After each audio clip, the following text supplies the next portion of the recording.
All right, how are we doing, everybody? Yeah, so this is good. I noticed the group next door was doing a lot of wooing. Can we see if we can make them hear a woo from us? Like, how are we doing? That's good. Never let anybody tell you KM isn't fun, right? Okay, so this is something I've been wanting to do for years. I've had this thought that we could put together a panel that really represents different generations. And so the only thing we're going to be showing on the screen is what I would almost call as a stereotypical reference, the way that people talk and think about generations. But our job as this panel is not to necessarily reinforce that, it's potentially to challenge it. And so the real thinking and the real reason that I wanted to do this was test a hypothesis and explore what it means and how folks from different age groups, different generations actually approach knowledge management and everything that that entails. So I am ideally going to be doing the least speaking of anyone on this stage at this point. First and foremost, I want to thank our 4 panelists. Again, let's get a woo. First, we'll introduce Howard Sherman, CEO of Good 360. Howard has spent his life as an entrepreneur, his life leading companies, building culture, running different organizations ranging from the nonprofit space to marketing. I'm going to ask him to share more about his experiences, but for now I'll move on to Melanie Whelan. Melanie's I know. See, I actually wrote whale, and I drew a little whale next to it to remember it. Melanie Whelan is a branch chief at FDA. She's got 20 years of experience in the industry. She's really worked on growing not just a knowledge management system, but an accompanying knowledge management culture, and we'll hear more about that. Next, we have Jessica Zuko, who is principal consultant at Evans Incorporated. About 15 years of experience. See how it's decreasing as we go. 15 years of experience in the industry. A lot of experience in the organizational design and change management and culture space, not just related to knowledge management, but related to systems, helping a lot of organizations really guide through the processes of change. And then last, Meg Salerno, who has about a year of experience in the field, working actually with me at Enterprise Knowledge as a KM analyst. So let's first hear from each of our panelists, a little bit on yourself and specifically how you got into the field, how you found it. Howard, will you start us off, please? Sure. I'm going to start by saying Zach said we were going to sit in order of our generation on this panel, and I said that means I'm going to be in another room. So I'm actually not in the knowledge management world in a literal sense, and I'm totally in a different sense. So you know, I've had a pretty long career, and it's been an interesting career. I spent most of it in the marketing communications world in the private sector for the 12 years before I became CEO of Good 360. I was CEO of an organization called Doremus, and Doremus was part of Omnicom. So Omnicom is a $9 billion public holding company, and it operates about 186 individual companies underneath it. And I had 2 roles. One was running one of their operating companies, and the second role was working with the holding company and building collaborative models across our 186 other companies, many of whom were working on the same clients but not talking to each other.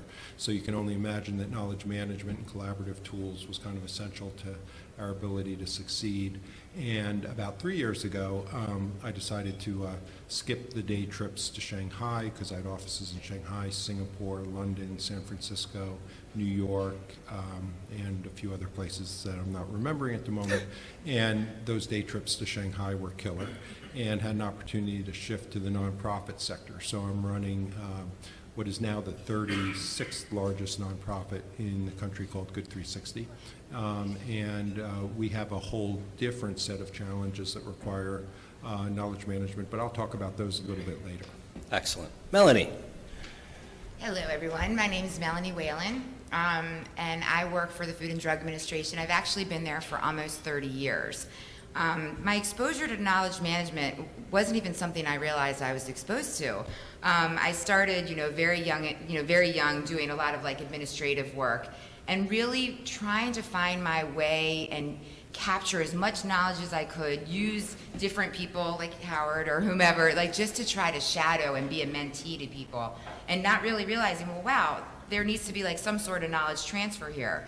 So I spent a lot of time originally doing a lot of running open public meetings, and we would have tons and tons and tons of documents that we would have to share. And at that time, we didn't have, email was just the new big thing.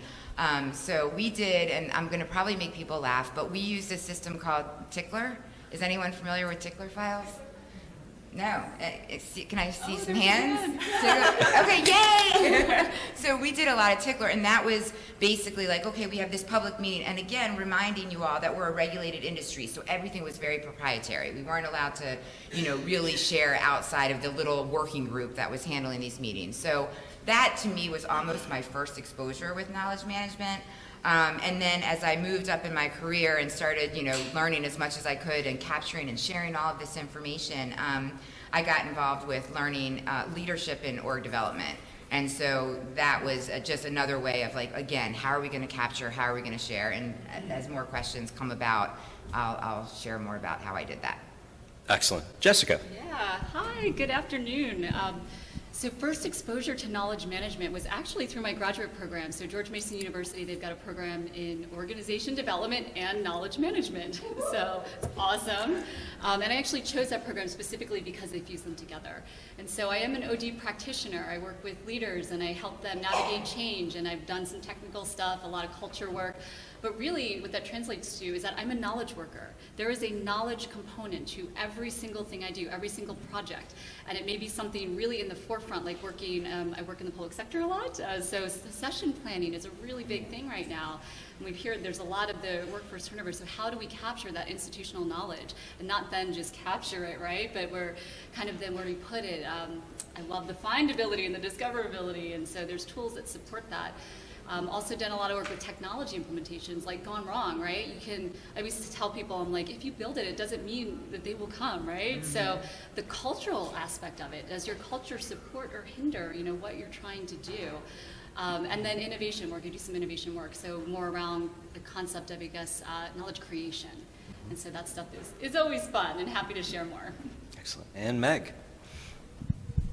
Hey everybody, if you couldn't already tell, I'm the youngest on the panel. I represent Gen Z, or the iGen, so I'm 23. I'm new to the knowledge management sphere.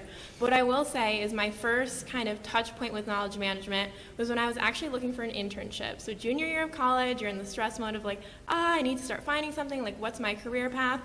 And what I was really looking for, I will admit this, at the beginning, I wasn't looking for a knowledge management specific internship. Shocking. Shocking. At the time, I really didn't know what that word meant, but what I was looking for was some kind of job experience where I would be able to really touch with different industries, different fields, and be a problem solver, be someone who would understand their culture, their people, and their goals, and really bridge those things together to meet what they wanted to achieve. And what I found was knowledge management really filled the gap for me on this. It was really about not only like what are the processes you're using, but how can we better support those processes? What's the content you need? How do we find it better? How do you have it discoverable so people can find things they didn't even know that they needed? So for me, that was a great kind of entranceway into knowledge management by interning with EK, and it's turned into now a year of a career and hopefully longer into the future.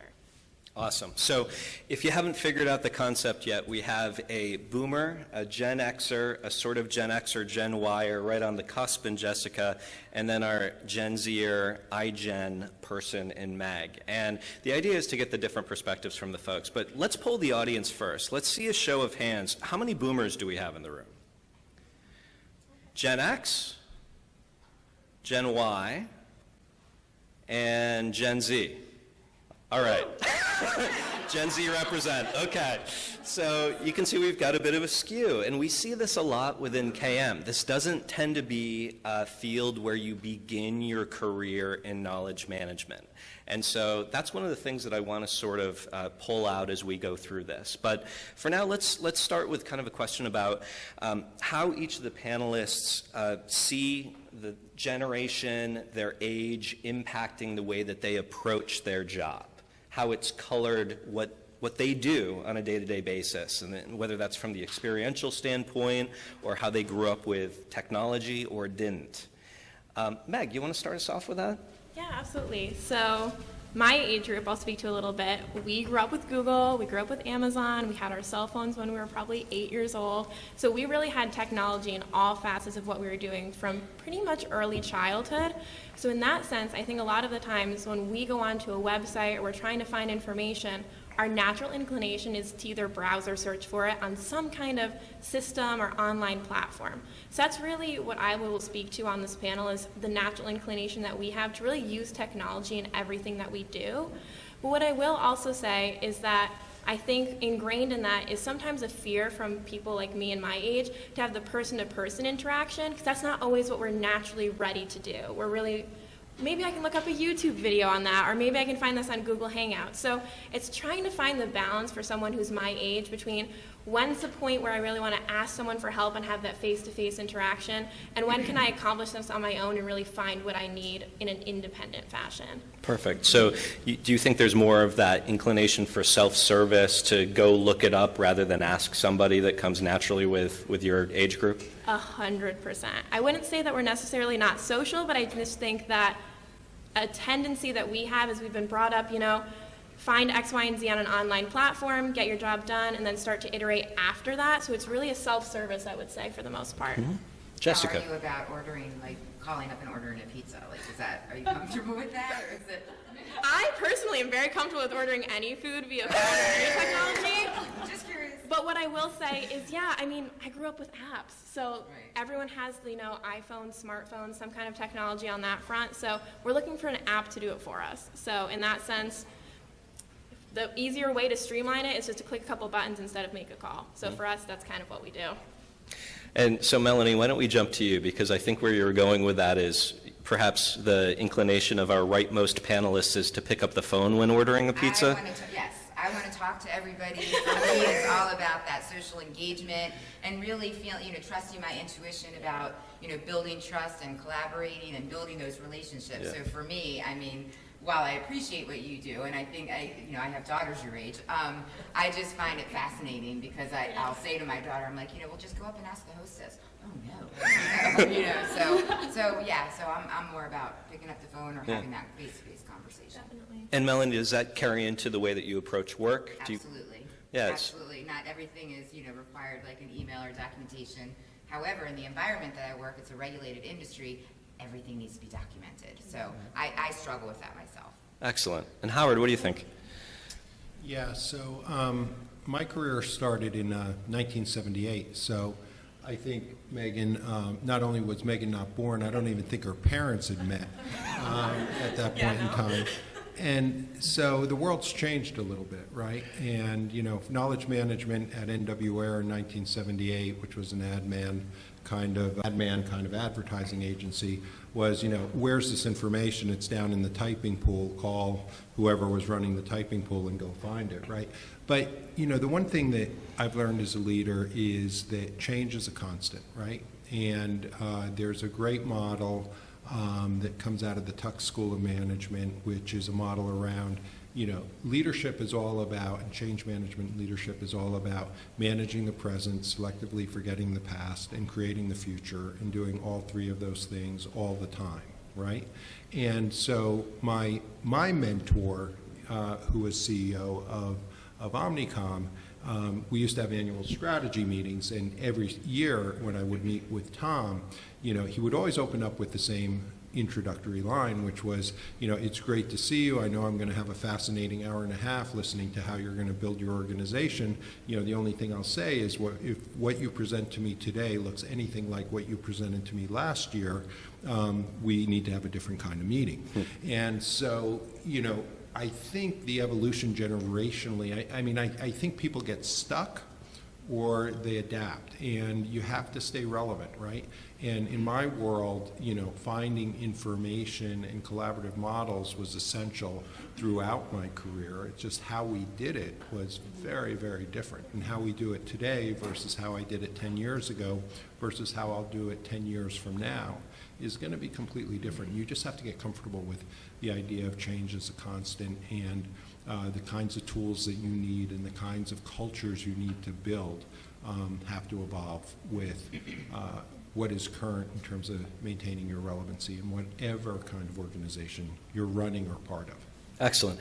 And that's breaking a big stereotype, right? When we talk about the boomers in particular, there tends to not be recognition of any tech savvy, and adaptability tends to be one of the lower traits when you look at the stereotypes. Yes. But so I would just say, I'm not speaking for my generation, I'm speaking for me and Yep. my peers who've managed to morph themselves as the world changes, right? And I've got a lot of folks that I've worked with who've been sitting on the bench for a very, very long time for that exact reason. And if you don't change, you have to be prepared to go away because the world is unforgiving that way. can somebody please tweet that quote? That was a really good one. Jessica, you want to get on this? Sure, I'd love to. I have two comments. One, actually building upon what Howard was saying around sort of the adaptability and the evolution, and, oh, sorry, I can speak louder. But really from the consultant perspective, or really whether you're a consultant or not, whatever your job is, it's really meeting people where they're at.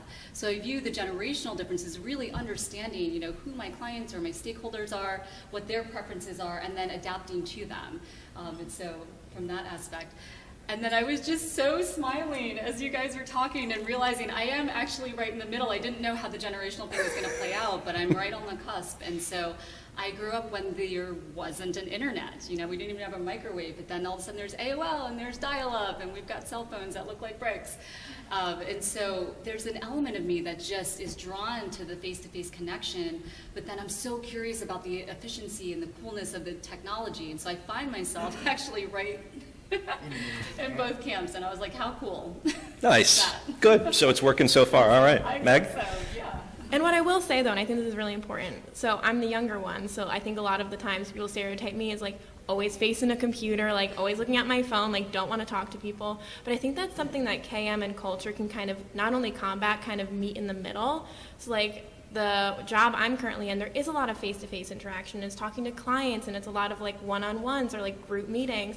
And that's something that KM and having that, like, not only KM be reactive but proactive for seeing what's going to happen and also understanding the current state, it's so important. So for me, even though I'm more naturally inclined to maybe use an app or use my phone, having a culture in which something a little bit different or variety is really encouraged, I feel comfortable doing both. So I think you can really leverage those tools. Excellent. So I've got a couple more questions, and then I want to open it up to the group. So start thinking about how you want to ask these folks for your own perspectives. But first, I actually want to ask almost the opposite of what I just did. That was a lot about your perspectives and how it's colored the way that you do work. Next, I want to ask how you change your approaches or how you manage to different generations. And maybe the answer is you don't and you shouldn't, and that's fair too. But really, this is about understanding how we take the stuff up there or our own experiences with different generations and perhaps adapt the way that we approach them from a management and specifically from a KM design perspective. Jessica, why don't we start with you this time? Absolutely. So back to that meeting people where they're at. So one of the first things I do is really just try, like I said, seeking to understand who am I working with? Where are they coming from? And I actually, since knowing I was coming to this panel, was kind of reflecting upon some of my clients and, where they are maybe generationally and realizing I do see some of these trends, in terms of whether it's the face-to-face or not. But then I'm also seeing trends not just generationally, but also by the types of work. So working with the technical folks might be a little bit different than working with OD folks.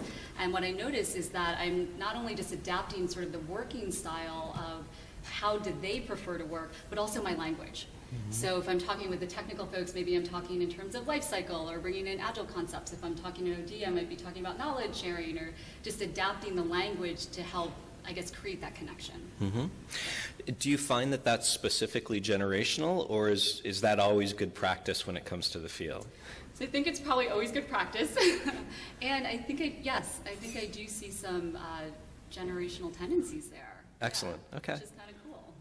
Melanie, you look skeptical. What do you think? I'm a little skeptical. I think I might be a little bit in a unique position here, because to what you said, it's like a lot of the folks that I'm working with in my industry, they are technical geniuses. So I think, I do leadership in OD, and they really just can't see it. They just can't see the value added in an organization. They just want to, review drugs. They just want to bring a drug to market. So I don't know so much if it's generational for me as much as it is the technical expertise that they bring. Yeah. However, I will say that just the division that I work in, we're a group of 40 people, and we range in generations. And I find a lot of times with some of the baby boomers that I refer them to, I'm like, oh, go look at this TED Talk, or, oh, there's this great vlog, or whatever, and they look at me like I have 5 heads. Like, it's just something so foreign to them. So that can be a bit frustrating for me. And then, we have the millennials and the, what are you again? Z-Gen. Yeah, the Z-Gens and folks like, as one of my colleagues here, when she came on, and it was just this flight of ideas, and she was, this energy that was so different. So it was just making sure that I placated to the different audiences, the technical experts, and Yeah. But that was kind of more the technical expertise and culture that kind of was a barrier for me. Excellent. Howard, what do you think? You've managed people, I imagine, ranging in age from 20 to 80. So how do you do it differently? Yeah, so I think part of it is how do you distinguish how you manage people generationally. The other part is how do you manage people from a functional point of view and what their functionality is within an organization. And the third component I throw in is where do they live on the leadership ladder? Because I think all 3 of those components actually make a difference. So whether you're running an organization or whether you're selling to an organization, I think it's really important to understand who is the person on the other side of the conversation or the email or, the SM. And you've got to, for me, because I'm running organizations, I become very outcome oriented, right? And I know what I'm good at and I know what I'm terrible at, and I'm happy to delegate a lot. So I can delegate those things that I'm, terrible at easily, and sometimes what I'm reasonably good at. But I think that, if I were faced with introducing knowledge management to an organization, and I was dealing with the leadership of that organization, I think what people need to understand is, A, it's something that you're already doing. The question is, are you doing it well enough and efficiently enough and in ways that actually improve the organizational's performance? I tend to try to turn, traditional language on its head. So, I think you would, as a professional services person, you probably have a conversation about being a solutions provider, and I've kind of nixed solutions provider from the conversation of all of my organizations and say, look, we're not solutions providers, we're opportunity illuminators, right? And when you're talking to, a chief executive officer about the organization, that person is making 150 important decisions in a day. And they don't have a lot of time to hear or be faced with another decision. So if you can't create a context around what you're doing and what you're presenting and why it's important in the context of what they're worried about, which is outcomes, if they're a senior executive, or if they're middle management, it's kind of, gravity to them is a strategy, and change is really hard. So you've got to move it from being a challenge to an opportunity, right? So I think there's a generational component. I think there's a where do they live in the leadership curve component, and there's also a functional component, as you shared, right? Excellent. Meg, anything to add? All I'll say is, in my experience, there is no one size fits all. Speak of technology. Is that a Gen Zer who did that? That's so Gen Z. But there's no one size fits all for any CAM solution. I really think it does. To what Howard was saying, there's different facets to an individual, and there's different facets to different generational groups. But what I will add is that I think experiences and past experiences play a large role, and I don't necessarily think that is co-aligned with age. So for instance, if I grew up in the same region of a country as someone else, I had similar experiences education-wise, or if my demographics meet up with someone else I'm working with, we might have the same way of approaching a problem or the same way of approaching a set of objectives, as opposed to someone who had a different range of experiences, might be the same in age, but just a totally different mindset on it. So I don't think to just divide by generational gaps is necessarily enough when trying to incorporate different personality types and how to achieve things. I think it's really looking at what have they done in their past, how does that molded how they approach things in their present, how do we work towards that future like cohesion amongst everyone else. Excellent. I don't want to have all the fun up here. Does anybody have any questions for our panelists? Please. So, the younger side, what old school stuff have you discovered that you've embraced that, that because we as the older guys are taking this technology, we're figuring out how to do it. Wow, I wish I could have done this 15 years ago, yada, yada, yada. Now, flip it over. From your perspective, what old school stuff have you found, say, wow, that's pretty cool? All right, awesome. Let me repeat that. I love this question. That's a lot of fun. So, very clear point that the older folks have been forced to adopt the cool new technology. So the question to the younger members of the panel is, what have they potentially adopted from the older folks or the older generations that is valuable and that they bring into the workplace? Meg, you want to start us off? Oh geez, so I'm trying to think because I think there are some components that we keep and continue to leverage upon and then others that have totally transformed. So my thought process immediately went to the attitude towards the workplace. So I've noticed that younger people tend to be more fluid in the sense that they don't stay at their jobs as quite as long as other people. So in some senses there's a loyalty issue in that way. Like some companies really want to invest in like these young employees, these new hires, but then there's that fear that the younger generation tends to like to move around a lot. They like to explore, try new things. So how do they grapple with that? So I guess in my sense is the loyalty component or the ability to see how your role can evolve within one industry organization as opposed to having to make a 180 every couple years is a really big thing for me, and I think something that my age group tends to overlook as being a positive thing. Yeah, and as Meg's employer, I'll say I really liked that answer. I hoped you would. Jessica, what do you think? Yeah, I love that question. And well, the first thing that came to mind for me was just connection. And so I think in some of, and again, I'm kind of like right in the middle, so I think I naturally gravitate towards that connection. But I'm noticing that a lot of my government clients that I work with, they don't like email. Actually, some just never respond at all. The text messages maybe, but they really want me to pick up the phone, or they want me to physically go to their location. And sometimes that means I'm flying around the country.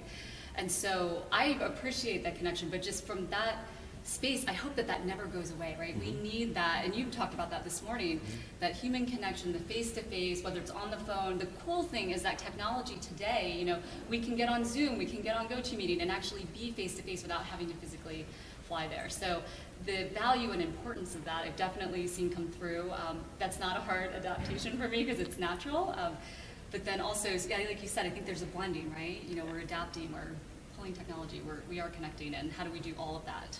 Yeah, so you hit on, I think, a really critical point, and I think it's especially salient in the knowledge management sphere. KM can only be done well when the humans are at the center of the process. You can't understand a human via an app. In order to design the app, you have to design the human, and you have to understand the humans. So this idea that the younger generations might be more comfortable with a computer screen than they are with a face-to-face is potentially an impediment to really understanding and driving KM well, unless we either find that stereotype to be wrong or break that assumption. Thoughts on that? Like any way that we can actually ensure that we keep humans at the center, even though that's not the way that perhaps some of our younger folks are most comfortable? Jessica, you must see this. I do see it, yeah, I'm smiling. So some of the developers that I've worked with are probably maybe my generation or a little bit younger, and so there's the generational aspect, but then also the functional aspect, and so maybe they're more lent toward, they actually work in a dark room, it's amazing, and so I walked in one day, and I was introducing myself, and I was like, hi, and I was asking for something, complete silence. It was amazing, and I was like, oh, what's going on here? And again, it could be functional, it could be generational, not really sure, and I was like, I'm not moving from this spot until somebody acknowledges me and interacts with me. But I was actually brought in because what was happening is there was a system that was pretty critical to our national airspace, so the stakes are high, and it was homegrown in a certain space with no documentation. And so there was one person left, one person that kind of started and sort of knew the ins and outs of that system. Again, there's no documentation. He was about to retire. So not only are we facing a sustainment issue, but a technology refresh issue, but then also this knowledge transfer and capture issue, and then generation about like, how are we going to sustain this going forward? And so I was brought in to actually help bridge that gap between the two different generations. And so it was fascinating. And I was like, okay, so what did I do? As the OD practitioner, I was looking at kind of culture, trying to understand where they were coming from. They'd never heard the term knowledge transfer or anything like that. And I realized, it's not going to be enough for me to just advise or consult. I actually got in the weeds. I worked with this team for 2 years and was facilitating discussion, actually modeling the process, then putting process in place, figuring out what kind of documentation do they need, what does that look like, how is it housed, how did they find it, all sorts of things. And my goal always as a consultant, especially an OD consultant, is to work myself out of a job. It's to equip my clients with the skills that they need, people skills, the behavioral things, process, technology, and then to move away. And I loved it from day one when they weren't talking to me, or we'd get on telcons, like one here, in Alaska, one over here, no one's talking. To then I'm leaving, and all of a sudden I've got these younger folks stepping up into leadership roles. Like they're using, actually kind of adopting some of the jargon. They're talking, they're sharing, they're using SharePoint. I mean, I was like, awesome, I can go. Excellent. So- Well, and this is, I'm so glad that you brought this up, because we know that knowledge transfer, getting the great stuff out of the people's heads who are largely the boomers and are heading towards retirement, is one of the critical value points for KM. Does anybody else want to weigh in on this? Because I think from 4 different perspectives, this is critical. How do we best understand the holders of that knowledge, what their motivations are, what they care about, and ensure that we're also lining up the people that are Gen X or Gen Z to receive that knowledge, to learn from it in ways that will work for them, that they'll be able to receive. Any thoughts on that? Howard? Sure. So, as Zach knows, yesterday I had my annual board meeting for Good 360, and we spent, I think it was mentioned earlier, about 3 hours on succession planning for me and for the organization. And I think at least in my experience, it was the first time I had to talk about my own succession plan with the people who I report to, which is my board. But it actually turned into this powerful collaborative discussion, which had process underpinning it, that was brought to us by one of the board members. And I think you talk about human connection, right, as being a big part of it. I think particularly with people in my generation who are older and not necessarily comfortable with the technology side of it as much as younger folks are, that you actually have to bring them into the process, not plan around them, but plan with them.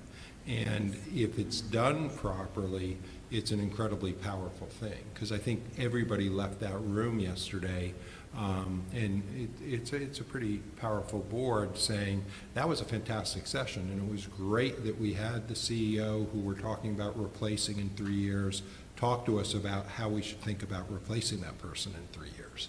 So, I think engaging people on a one-on-one basis as part of the process, as opposed to planning around people, can be a huge lever to successful knowledge transfer and helping people kind of understand. And the other thing is, I think that for me, and I'm listening to the example that you just gave around, some kind of mission critical platform that lives in the head of one person who's going to be leaving.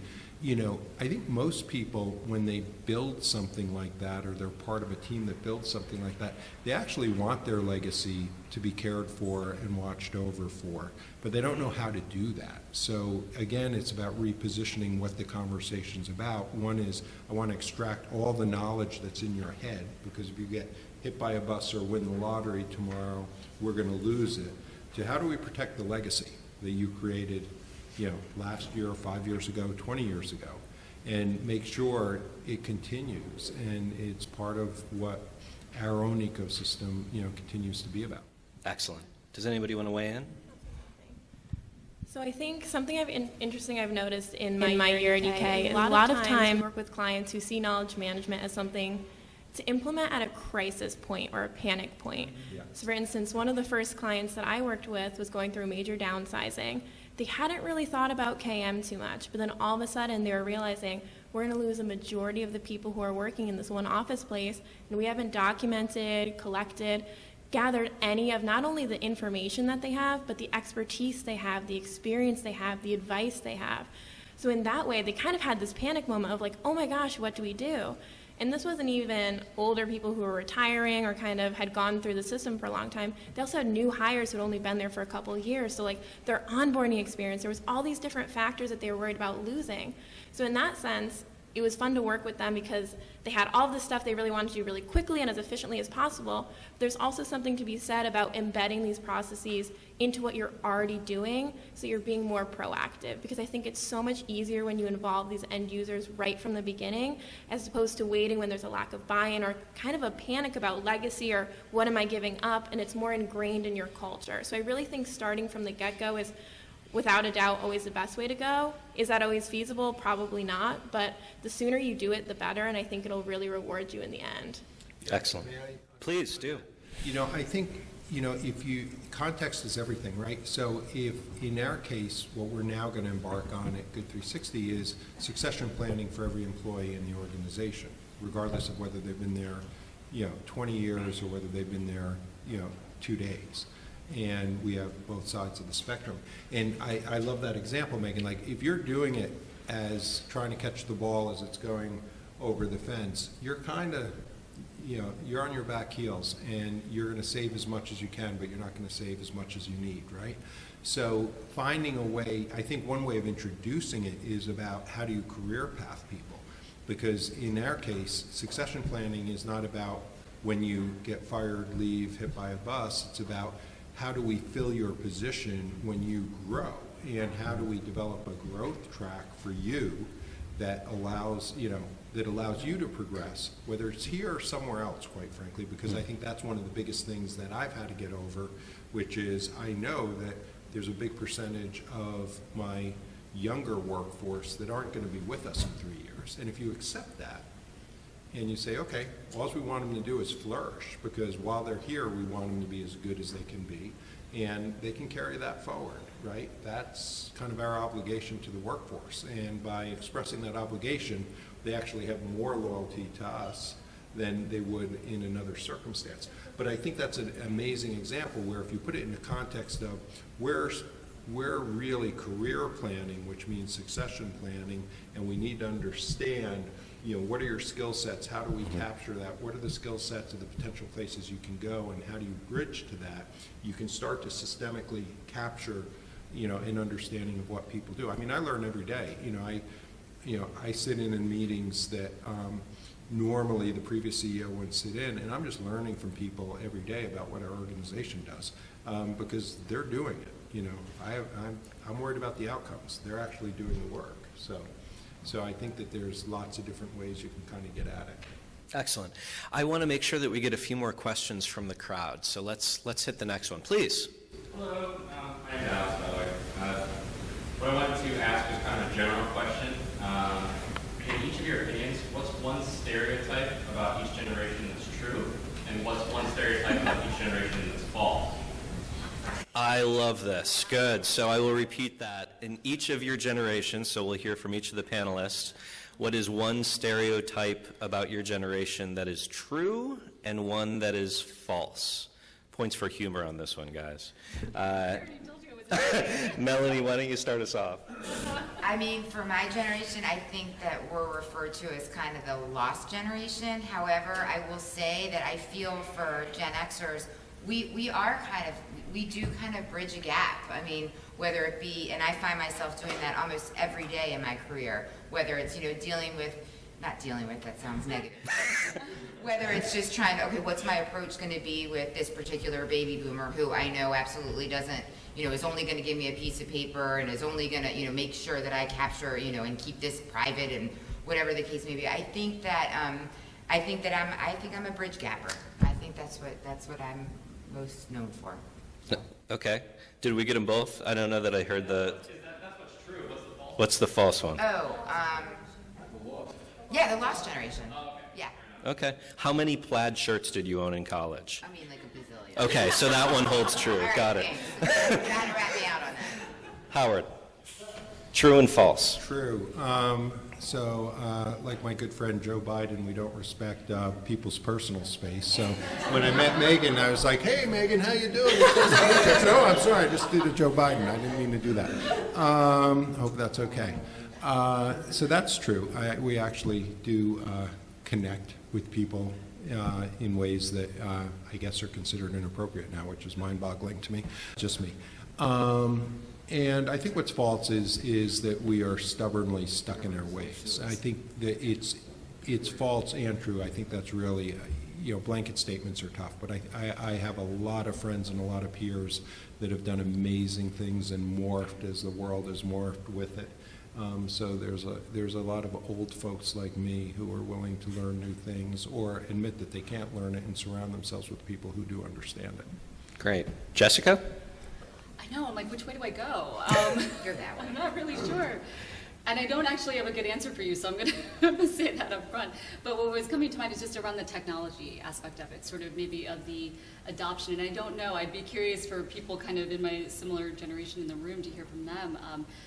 But about sometimes maybe like you will adopt it or you won't adopt it, and I actually am gonna, it's the non-answer, it's kind of both. I mean, I think I have seen both within that generational space and at the individual level. Sometimes even for myself, I'm like, oh, I gotta keep, I gotta evolve, I gotta keep up with the times.